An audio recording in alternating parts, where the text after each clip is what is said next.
August 15th, 7:30. Stand or fall. As she carefully opened her eyes, Applejack's head felt like it was a temporary replacement for the interstate. Her vision was blurry, and there was a deep voop, voop, voop, voop to fill the air. The ground felt jerky and unsteady, as if it were flowing somehow. Look, looks like one of them's coming too, voice said in the background, and Applejack felt herself being pulled up from the ground before water was splashed in her face. That sensation didn't last long before she was brought face to face, in a sense, with a woman wearing a ski mask and carrying a military rifle. Congratulations, the woman said in a rough voice. By the deed of being the first one up, you're now the speaker for your little group. And you're not tough shit. You are now. Behave yourselves, don't get your pants in the butts, and everything will be fine.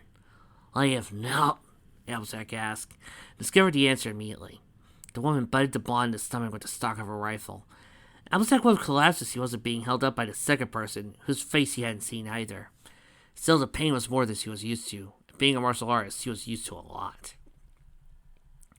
One pulled Applejack's face to hers and snarled, Ask again, and next time I won't be so nice. So, now I have your attention. This is the plan. You spoiled little cunts are gonna sit at the back of the halo and do nothing. No talking, no sending signals, no eating each other out, whatever you do. Not one damn thing, am I clear? Applejack nodded, unsure what else he could say. The soldier looked at her counterpart and ordered, Get this little whore out of my face. The soldier complied, roughly throwing her quarry on top of the other girls. The impact made the rest of them start to stir, and Applejack scrambled out for them, ready to tell them all the truth. They were on a helicopter, headed away from the resort, and kidnapped for unknown reasons. Worse, it meant there was no chance of finding or rescuing Sunset. Applejack didn't know what was going on, but she knew this much. Protecting her friends now took priority, even if it cost Sunset her life. Meanwhile, how much time do we have left until we get to Camelot? Adagio asked. We're approaching Salinas, so probably another 3 hours, Sanada called for the backseat of the stolen car. Hey, I'm kind of surprised we made it this far, this fast, Arya added. The speed we're going, we should have half the state's law enforcement agencies behind us. Adagio looked at her side. I guess you have something to do with that? A dusting sage so you summoned a few seconds prior, a grin came over Sunset's face. Same reason why we haven't run out of gas yet. It's pretty much all I can do until I fully recharge my magic again. Otherwise, I just teleport us back to Camelot. So I guess, wait, you can teleport? Yeah. It's somewhat advanced spell, but yeah, I could do it. And bring people along. Sanada practically did some teleporting of her own, only fast enough that in a blink of an eye, she moved from her seat to practically hugging Sunset's. Chichi Sensei! The putty girl cried. Sonny, this is the part where I remind you we're Chinese, not Japanese, Arya said with a grin. Whatever, I need her power. Sonny, it really doesn't work like that, Sunset told her friend. I'm still trying to figure out if humans have magic. I thought you said the others had magic. Teaching! Sunset sighed. Ari, yeah? You know that shirt you kept wanting to borrow? Yeah. You can have it if you get your sister off my case. On it! Adagio barked out Vlad said, You know, this is almost like old times. How so? Sanaa asked from the headlock her older sister had her in. All the times we wanted to have a normal life, and just hanging with friends. Sad we get to this point to understand what one was like. Adagio looked over at Sunset. I guess you have a little expertise with that? Sunset groaned. Can we get this thing going faster? I've got a red line already, Sonny. Not much where I can. Light came on the dashboard and Yellow's trip was frowned. Just great. Fucking great. I don't suppose you know how to put oil in this thing. Not a clue. Sonny? Maybe if someone would get me out of the headlock, the youngest siren yelped. Arya grinned. And for that, someone's getting noogies, she said, flexing her other hand. Dazzy, stop her, will you? Ari, Adagio ordered, let Sonny go.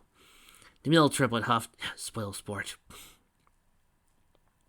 She said in a mock tone, but just as he ordered. Okay, pull us over, Sanaa told her sister. I have a bad feeling about this, but pull over just in case. Catching her sister's point, Adagio shifted the car towards the side of the road, where she could pull over safely. Once she'd done so, Sanaa leapt out of the car, a concerned look on her face as she assumed her way underneath the car. A few seconds later, she came back out. Yeah, we're screwed, she sighed. Just like I expected, the car is a mid-engine build. That means it's gonna be hella complex getting motor oil in it. Plus, we had to get the right formulation. Guess that means it's a no-go for this thing anymore. Adagio sighed. And I was just enjoying redlining this thing. She turned to Sunset. Know any way you could hocus pocus another set of wheels? Look, magic doesn't work like that. I need to know the intricacies of what it is I'm creating out of air. Otherwise, you'll end up with an empty shell of a car that can't go anywhere. So as I hate to say it, we're going to have to find another way of getting there. Steal another car? Arya insisted. Sunset frowned. Look, I really don't like that idea. Yeah, granted, we needed this one to get out of the area and get us to where we are now. But that was circumstances. Now you're asking me to give you sanction to steal a car for someone who might need it. I'm not comfortable with that idea at all. But the girls need us, Adagio countered. Given the circumstances, what's more important, protecting our moral dignity or saving the others? I get what you're saying, Sonny, I really do. But this is the sort of thing we're both trained for, good and bad.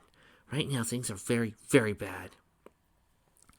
Sunset was about to say something when Arya got her attention. Hey, look over there! The middle triplet pointed to the distance. On the other side of the fence, across the street after that, was a car dealership. The lot was darkened and there were a few cars, all recent models, in the lot.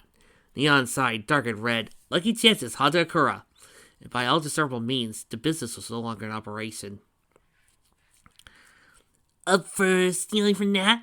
Sanaa asked. The answer never came. Sunset closed her eyes and teleported the trio to where the other car was, just outside the car dealership front doors. She sat down again. I'm draining all my magic right now, you know, she explained. Thought you were going to recover, Sanaa asked. That was my plan. But teleporting us over here, throwing a stealth field over us, we're invisible? Sunset tried not to facepalm. That's not possible, Sonny, and you know that. No, what a stealth shield spell does is makes you ignorable, for lack of a better term. Unless you do something outrageous to draw attention to yourself, no one's going to think anything of you at all. Well, that's not really stealthy, Adagio carried. Well, I like the name better back when it was called Equestria, the background pony spell. Adagio thought for a second. You have a point. Okay, so here's the plan. Sonny, see if you can either disable or loot the security systems. On it, she said, heading back to look where the telephone and cable connections for the building were. Ari, check for security guards. If there are any, take them out quickly. A pause, and painlessly, Adagio amended. Look, I wasn't going to kill him or anything, the middle triplet replied. Sonny would never let me hear the end of it if I did. You're damn right I wouldn't. The flame-haired girl growled. To which Arya gave a grin before hanging off.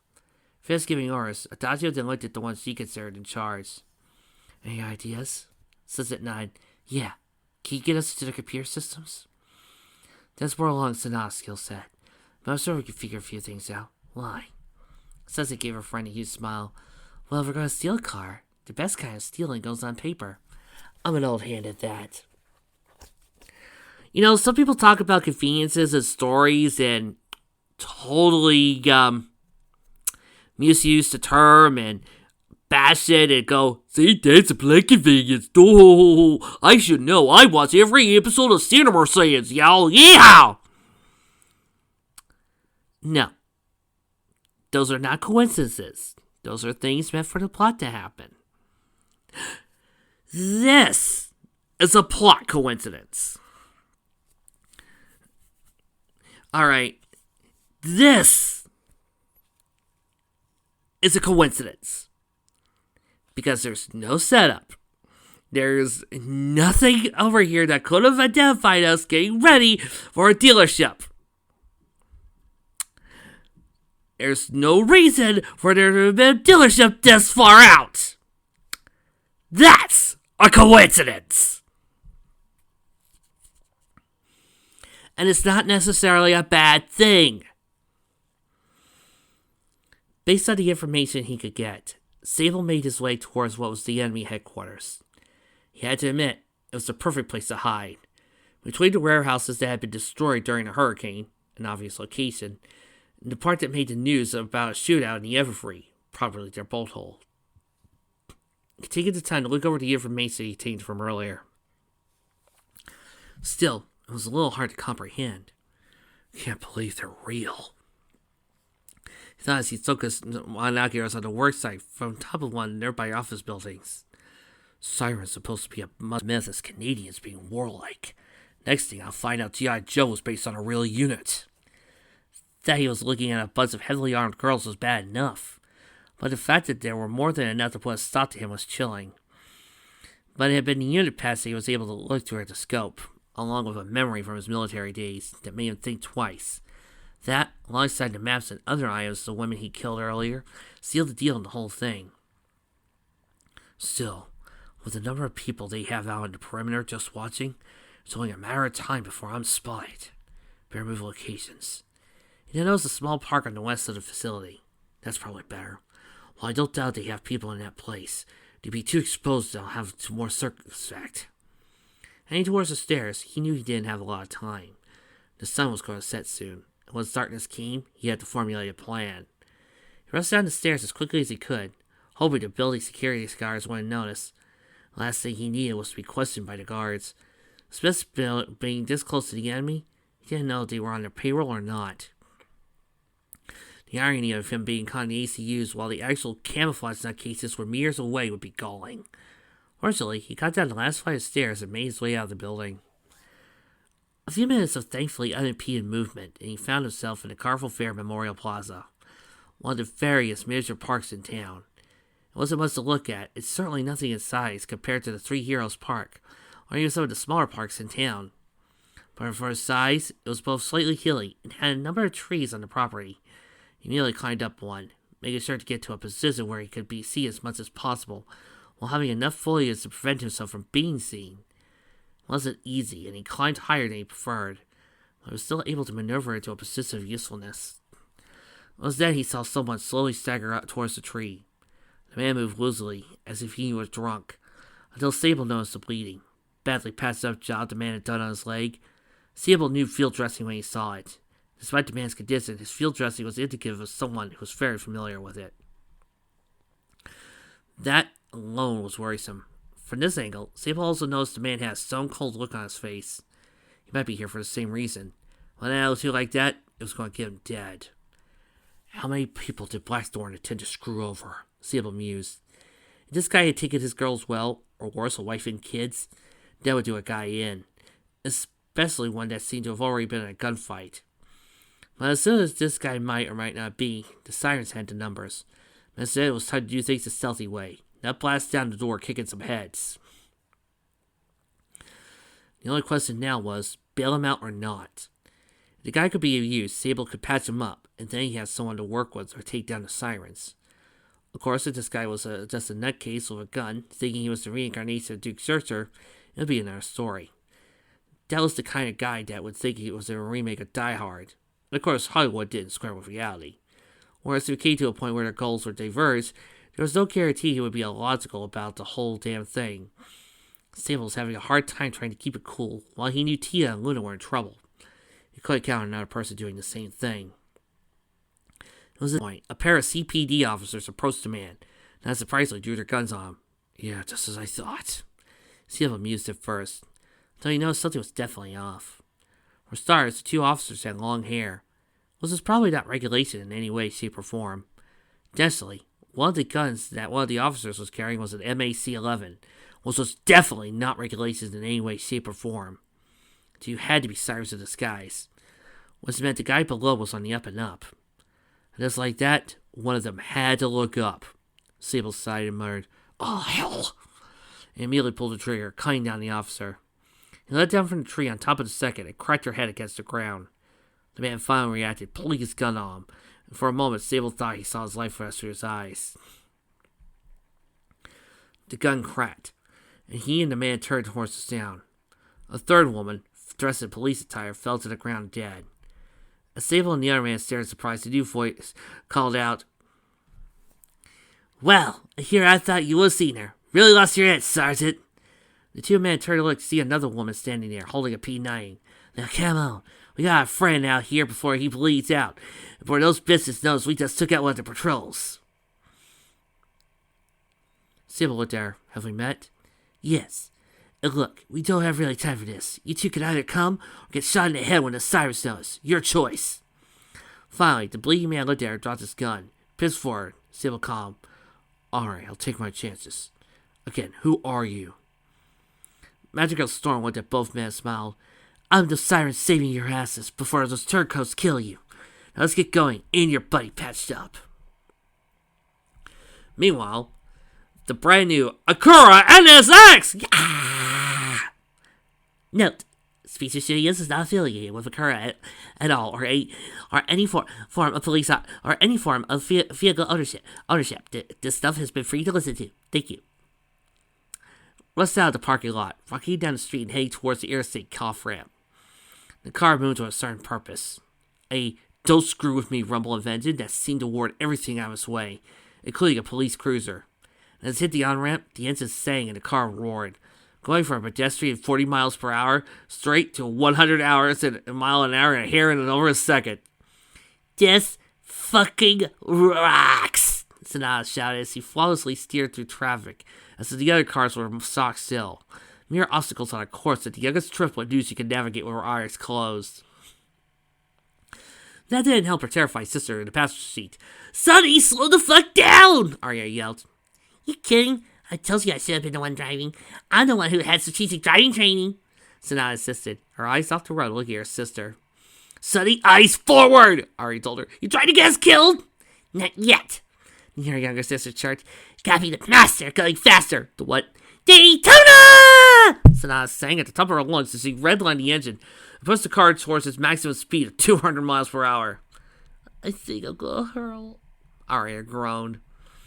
In the back seat, Sunset sat with her eyes closed, while Dazio looked at her curiously. "What are you doing?" A smile crept up on the other girl's face. "Creating a buffer zone for pole position up there." She nodded over her chin. "Any car that's within a mile of us, the driver's going to have a sudden need to get out the freeway. I'm not filling in the blanks, just planting a suggestion."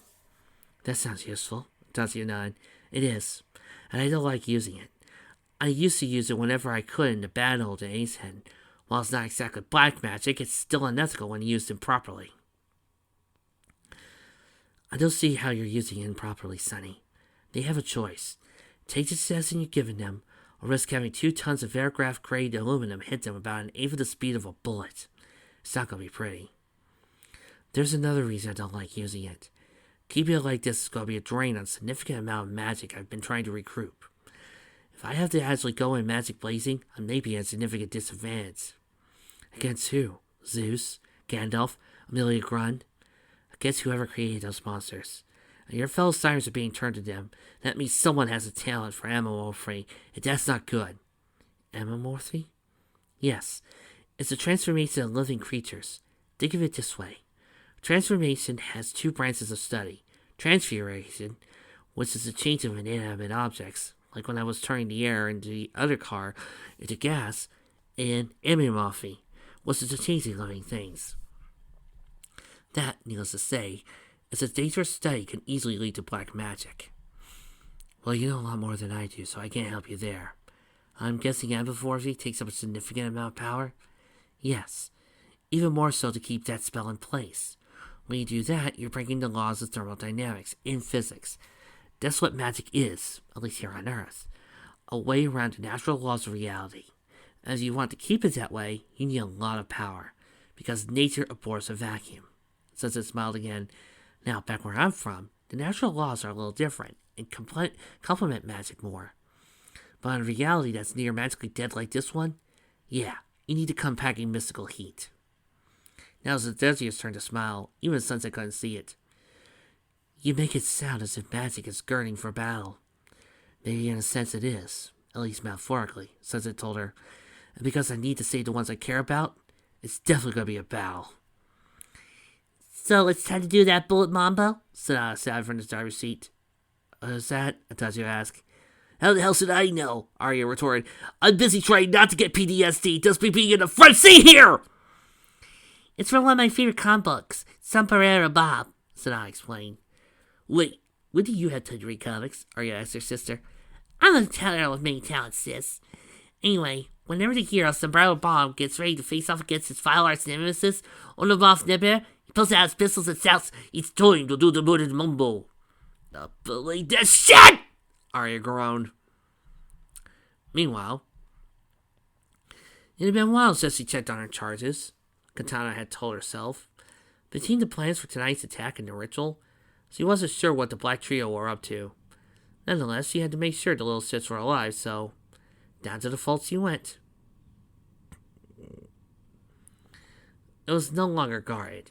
There were no reason to do so. Even still, Katana felt the twinge of sorrow over Piano's death. Piano had been her sewer, and it had been Katana's duty to look after her. And as he was gone, and those who served the cause, the Sergeant Commander had to wonder if there had been any way to save the young girl. Katana stopped, took a breath, and then went in. So he would honor Piano by conquering the world, and erecting a statue to honor her in her memory. That would be the finest way to memorialize the existence of a girl who had given everything for the cause. Just as the three who were now before her in the cage had. In their case, however, Katana was not sure whether the best thing to do with them would be to keep them on a very tight leash, or bullet in their skull. As he approached mentally, she could smell sweat and musk. The sweat was understandable. The musk, well... A hand, covering the scales, rushed out, and Katana barely dodged in time. She looked at the cage, and two reptilian eyes stared back at her, so with limp hair. "Lead with me!" The voice burbled in nasal tones. "I want babies with my clutch! Fucking hell!" Disturbed, Katana walked towards the second cage, withdrawing her sidearm. As she approached Kanazone's cage, she could smell rotting meat, and she got closer. She could see the bars had been gnawed on. Looking at the cage, she turned and threw up, seeing the remains of... "Give me a reason why I shouldn't put a bullet in your head right now." Seaman burst. Katana toned, "Because you need us." Katana turned to look at the third cage, where Kontaro sat, very much like a caged animal that would strike at any moment. "You need us to murder and maim, destroy and rent, to commit barbarous acts and atrocities. You don't have the stomach to do, because you're nothing but a human." She then smiled. "But we three don't have that problem. And soon, there will be more of us." "No, there won't," Katana told her. "I've already asked Divine to look into a reagent that'll counteract whatever's happening to you three. There's nothing I can do for you, but I can sure the rest of the sisterhood remains under my control." Kotaro laughed, a girl hissing sound. Oh no, I'm not talking about the sirens, Katana. I'm talking about us. I don't think we're human anymore. And furthermore, I don't think Medley is female anymore." Katana's eyes opened at that. Kotaro chuckled. "When this is over, Kanzi and I will take Medley as a mate, and further I'll know, well, whatever we are, you'll end up with a new army." The girl's eyes narrowed. "Or I will be queen of my new species, and you will have a new problem." "Then why shouldn't I kill you now?" "Because I can sense the threat called you. Something powerful is coming, Katana. Something you, or maybe even Divine, can control. A power you cannot hope to counter easily. Whatever it is, you better hope you can defeat it, or we will be free. I will be Queen Mother, and this world will be our feeding ground." "No, you won't." "You won't kill us, Katana. We're too valuable for your needs. But soon, you will be able to." Katana departed the room, hearing nothing more than Kontaro's laughter, Katasone's mastication, and Medley's oddly seductive, "Could you love me?" I'll try it for easier. That looked like that hurt. What? Doing those voices, that looked like that hurt your vocal cords. It did. It did. Yeah, Evergreen said she was done. "It's gonna have a lip once it heals. No way around that. Better live. It's close too. The bullet tore through and nearly hit the artery." She took off her gloves and gear, wiping her brow. "Just let him sleep for a few hours. Then we'll get him medicated. Good thing he's on our side." Sable looked at the four women in the room. "I don't even know what side this is," he said wearily. Vesper sighed and looked at her sister. "We don't have time for this shit." "No, Araminta agreed. We don't. Look, Sergeant. Either you can get with the program, or you can get out of here. I had no idea why you're in and I going to have to storm the base yourself. You didn't strike me as that much of a moron when we first met. Sable looked again at the woman. I'm sorry, I don't recognize you. Because I have all my clothes on, she admitted. Size wide, she laughed. Come on, you know I didn't mean it that way. Remember the USO tour that invited the international bikini team? I was Canada. She just smiled and added, I was also the one that put the bullet in the head of the local warlord, too. You know, the one that spin bullets out his gods get to women that were tied up and drugged. Yeah. As I recall, he died suddenly, and the remaining members of his troops were more than willing to work with our forces afterwards. In response, Araminta put her hands together as he ripped down and pulled him apart. Apparently, he didn't like women who could get out of knots. So he developed a bad case of multiple inexplicable stab wounds, bashed in head, and a bullet at the base of his spine. Sable shook his head in disbelief. Yeah, I can see how that would be a problem. And we're about to have other problems, too. That's why I need a Wolf of Cabal on our side. Again, whose side are we talking? Sable asked, and the four science president began to explain everything that was going on. The changes in black magic, Katana Defied's dream of worldwide domination, and finally they explained that they were the ones who drew the line and had to stop their own for the sake of the world. You do know how ridiculous this sounds, right? Sable asked them as soon as they were done. Look, Vesper says he checked an M4 and handed it to him. You can believe us or not, but you were clearly there, and you were there for a reason. Now, none of us here care about the reason as much as you don't care about ours. But at the end of the day, there are bad guys that need to be killed. We're not the bad guys. So you're going to help us. And you're going to help us break in that place with this lunatic, she said, pointing to Zephyr. You'll probably get yourself killed in the process. Sable looked at the unconscious man on the table. Oh, he's not with me. That murder hobo? I have no idea who he is. None whatsoever. Well, I'm pretty sure he's not a siren, Evergreen told him. He's very male. But if he was there, then that means he's up to something as well, Araminta replied. Maybe we should drag him into this. Maybe if you tell him the deal, he just might listen. Everyone present looked at him as he sat up. Nice patch-up job. Must have been the unit medic, he said to Evergreen. You were unconscious, the girl replied. Not really, just controlled breathing, he told her. If you pay attention, you can learn a few things here and there. He looked at the rest of them. Well, I know you for a sirens, he said, his gaze drifted to the only other man in the room. But I have no idea who you are. He's the Wolf of Cabal, Vesper said, then explained everything. Which means a whole lot of jack shit to me, because I don't play video games, Zephyr replied. Look, I know who you are, and I get what you're doing, but we're going to need something more than 4 sirens, and so yeehaw, motherfucker, learn how to shoot Dad's gun in the range. And your excuse is? Sable told him. Kid, you don't really want to piss me off right now, Zephyr warned. Not unless you really want to eat that pistol. You might want to spend some time in the gym, but unless you have something that can actually impress me, do yourself a favor and let the real experts handle this. I could say the same about you, Sable replied tersely. If you call me a kid again, I'll just have to whip your ass, Grandpa. The older man grunted at the younger. Hope you enjoyed having your teeth, because you're not going to have them much longer. Vesper immediately stepped in between the two. Look, as much as I would just love to watch you two testosterone-laying idiots tear each other apart, our older sister and our best friend were both murdered by our former organization. So one of you we know can fight, because we saw him in action in Afghanistan. She turned to Vesper. You, however, we know nothing about. So unless you want us to consider some Joe Smo who thinks he's an action flick, spill. Surprised you didn't check me earlier. He reached in his pocket and pulled out his badge. Agent Zephyr Breeze, U.S. Diplomatic Security Service. He then pulled out his wallet and drew a thick coin. This also speaks for me, he said, handing it to her. Vesper took the coin in hand. This real? Earned it with my blood, sweat, and tears. So he threw it back to him, looking at Sable. Sergeant, as a ranger, you're probably the least qualified in the room. What? Vesper pointed at Zephyr. He's Delta. The moment Cyrus spoke the words, Sable looked at the man with surprise and a bit of awe. Meanwhile, Zephyr looked back at him. Ranger, huh? Not bad. He turned to Vesper. I think introductions are in order. As I said before, I was DSS. Prior to that, I was Delta.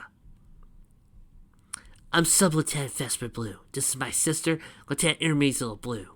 The two are, respectively, our petty officers, 2nd Class Sunnyside and Evergreen Pine. We additionally have 3 seamen who are back en route. They had to rescue someone who was being targeted by a former CO for some reason. Sable spoke up last, and I'm Sable Loam. I'm a teacher at a local alternative school. You know where all the bad cases go? Came in handy, given that I used to be a ranger. Business some chaps, I take it? Zephyr said with a grin. Almost literally busting heads, Sable admitted. Some of those kids are lucky they're in the blanks and not in lockup. Hermeso spoke. Look, let's be honest here. We probably all have different reasons for hitting our old headquarters. We all want the same thing, for the sirens to be stopped. Now, what I'm going to show you is live. It comes from one of our Seaman sniper camps. None of this is fake, believe me. We're up against bad enough without having to doctor any shit. So he went over a laptop and tapped in some commands. Brought up Arya's camera footage from that day. That day? What have I slept? The look on the faces of the 2 men went from vague entrance to mild surprise, and all the way to outright shock. This isn't some Hollywood shit, Zephyr was the first to say. Sable leaned closer. As much as I have to admit it doesn't look it. This is from an ATN-X site, right? Side looked down in surprise. Well, you really know your science. So he went over to the table and picked up the scope in question. Original footage is still on this thing. If you know scopes, then you know they can't easily be cracked. You can't upload to them. Zephyr, however, was still skeptical. Doesn't mean the camera can't lie. It only sees what it sees, or what you want to see. Yes, because while we have time to prosecute our own little civil war against the Sisterhood, we decided to take time out and make our own little horror movie. And then we'll have to show it at some film festival. Bravo, Zulu, you figured it out. Fester snarked casually. He shrugged. Hey, I'm a federal bodyguard cop. Don't expect me not to do my job, okay? As it is, I've already decided to throw in with your little coffee class, even though it's going to cost me my job. And why is that? Evergreen asked. Because they took... It doesn't matter who they took. What matters is that I want they took back alive and unharmed. And if they don't, I'll have to end a few careers the hard way. And you? Sable sighed out. Sable. They took my girl and her sister. I suspect because I didn't throw in with those Alicorn assholes while they were in town. Alicorn? The Merc Group? Sable interrupted, and Zephyr interrupted, and Sable nodded. What? Is this town a fucking manic for stupid shit? I doubt that's the case, Fester told him. Alicorn was contracted by CSIS to take us out. I don't know if it was because we went rogue in the first place, that's a long story for another time, or because they found out what Prince Defy and Katana were up to. Not sure that if anyone would believe that. Well, I don't gotta believe. I just gotta shoot, right? Zephyr shrugged. Got any gear I could borrow? Yeah, if we're going to do this, we gotta start planning. Sable added, when do you want to get started?